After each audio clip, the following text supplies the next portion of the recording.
Welcome to this section where we're going to be going over how we can create shot maps. So a shot map is very similar to a pass map in the sense of the code that we're going to use is very similar, and a shot map basically just allows us to visualize where shots are being taken place. We can also see the expected goal values of shots, and we can also measure like clusters and see different shot locations for players. So we're just going to be creating a simple shot chart. This is also something we'll be using in our match dashboard project 1.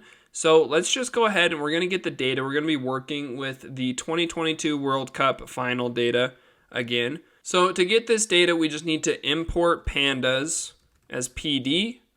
And then as well, we need to say from stats bomb pi import SB. And then we'll say df equals sb.events. And then we just need to plug in our match ID for the World Cup final, which is equal to 3869685, like that. So go ahead and run that. It will download the data into a data frame for you. And then let's just look at the columns that we are going to be working with. So if we do df.columns, like that, that shows us all of the column names of our data. So we can come down here, we can see a lot of them have this, they're prefixed with the word shot, okay? And so we're going to be working with a lot of those columns so that we can basically plot different shots. So we only want to filter down to, you can see this type column right here. We're going to filter to every row that is a shot. So we'll say type equals shot. So to filter this down, all we need to do is just say df equals df and then brackets, df type bracket is equal to shot, like that. So just how in the previous passing video we were measuring it down to Enzo Fernandez's passes, this time we're just going to filter down to every row that is a shot. And then the next thing we want to do is we just want to filter to the columns that are necessary. So we can go and look through all these, but basically we are just going to want to see team, and then as well we'll look at player right here. We'll get the location because that is the location of the shot. And then we'll take the shot outcome, so that'll tell us if it was a goal, a miss, blocked. And then as well, we'll get the shot stats bomb XG right here. So that's the expected goal value. And then shot type as well might be something that we find interesting. So to filter to just these columns, in that same cell, you can say df equals df. And then I said team was the first one. And then this is just a list of the columns. So player, we need location, shot underscore outcome. And then shot underscore stats bomb underscore XG, and then shot underscore type, like that. And then finish it with 2 brackets. So that will filter our data frame to just those columns. So if we run that and then do df.head, and as you can see, this is basically now just all of the shots that were taken in the match. So for example, this shot was taken by an Argentine player, Alexis McAllister, and it was at the location of 92.430, which is our X and Y values. It was saved, 0.02 XG, and it was an open play shot. This one, for example, was a goal. It was Messi's first penalty, I believe. And then you're going to notice that penalties are usually going to be around 0.75 to 0.8 XG. Some shot maps will include them, some shot maps won't. For the sake of this video, we are going to just eliminate all penalties. When we're doing analysis and we're clustering shots, penalties, unless we're doing separate penalty analysis, it doesn't really help us in our actual like open play shot analysis. So we're going to filter those out. So to do that, we'll just use the same filtering technique that we've been using. And we'll say df equals df bracket df, another bracket shot type. And then to say we want everything except goals, we use an exclamation mark equals and then penalty, like that. So that's going to get rid of any penalty shot that was taken in the match. And then close it with a bracket. And then if we do df.head again, As you can see, that messy penalty is now gone. And then the last thing, just like in the past video, we need to separate the location column into X and Y values. So to do that, we just say df bracket X, comma, and then Y, like that, with 2 brackets on the end, equals df location dot apply, and then pd dot series. So that's just going to basically expand this row, these values, into X and Y columns over here. So you can run that, and then you can check it if you run this cell again. So df.head, now we have our X and Y values. So I'm going to run some more rows just so we can get some more space down here. And now that we have, that's basically all the prep we actually need to do to plot this. Now we can go ahead and we'll use MPL Soccer to actually do the plotting. So we'll just say from MPL Soccer, import pitch, okay? And then we'll say pitch equals capital P pitch, and then pitch underscore type equals stats bomb, like that. So that's going to create us our pitch, and then if we say fig, comma AX equals pitch dot draw, that'll actually create our canvas for us. So here's our blank pitch that we have. It's going to seem a little redundant, but to plot the shots, we kind of just do the same code that we do for the passes that we did in the previous video.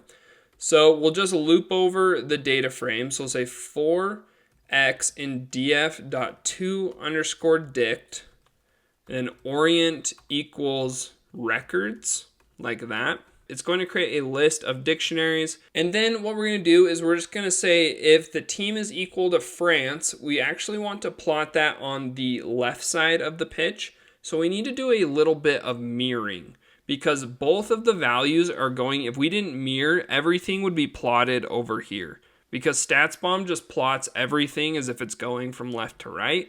So we are just going to mirror the data.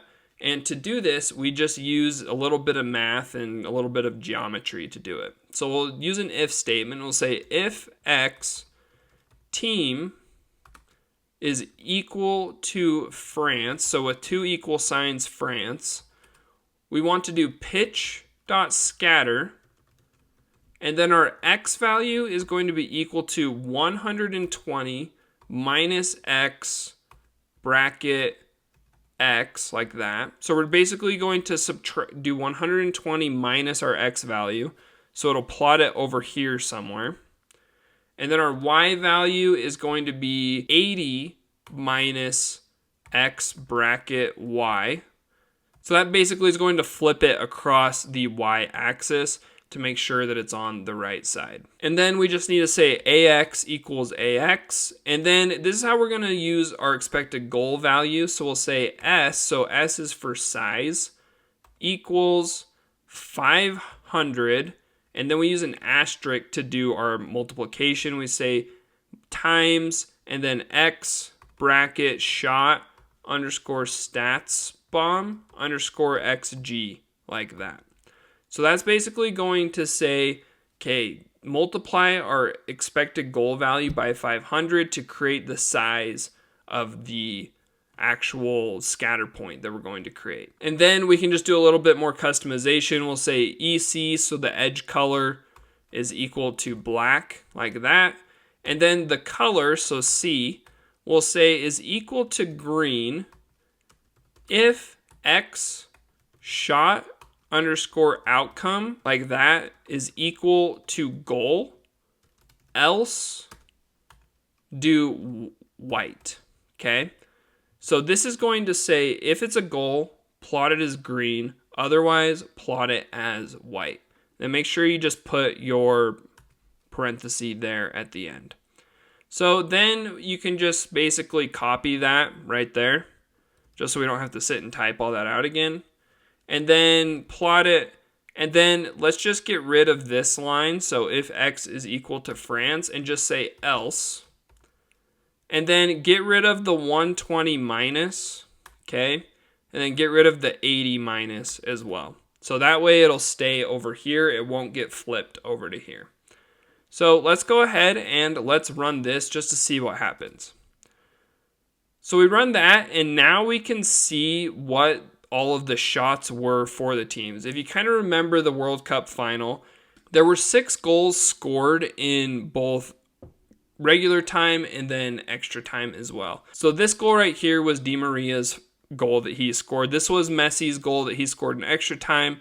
This was Mbappe's non-penalty goal that he scored because he did score 2 penalties, but we had removed those. And then these are all of the different shots that were taken by the team. This one, I believe, is the Kolo Muani shot that was saved by Emiliano Martinez.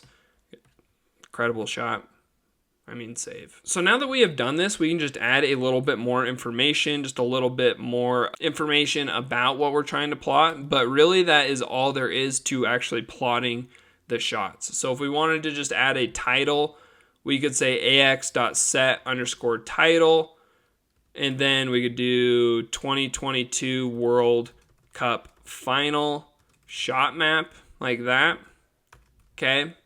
And then we can maybe say font size equals 20. So we'll just basically plot underneath both sides which half belongs to who. So on the left side, we'll say ax.text, and then do 30, 86, and then France, like that. Then say HA equals center, and then font size equals, we'll do 16 for now. We can try 16. And then copy that same thing. And then we're just going to do that for the other side. So do ax.text, and then do 90, 86, Argentina, and then HA equals center, and then font size equals 16, like that. So let's run that. And there we go. We now have a title. We have which half belongs to who. Okay. So there are some other things that we could do. For example, in the GitHub code, I have a little snippet that you can add if you want to that just plots the different sizes of circles, which will say like the size represents the expected goal value.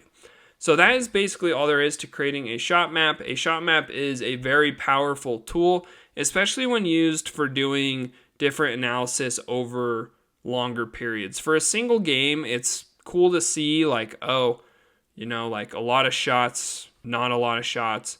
But the real interesting insights start to come when we start looking over, this is how this player has been taking shots, where he's been taking shots. This is where a team normally will generate their chances from, right? So it's a really cool visualization and tool to have when we're doing football analysis. So that is it for this video, and I will see you in the next one.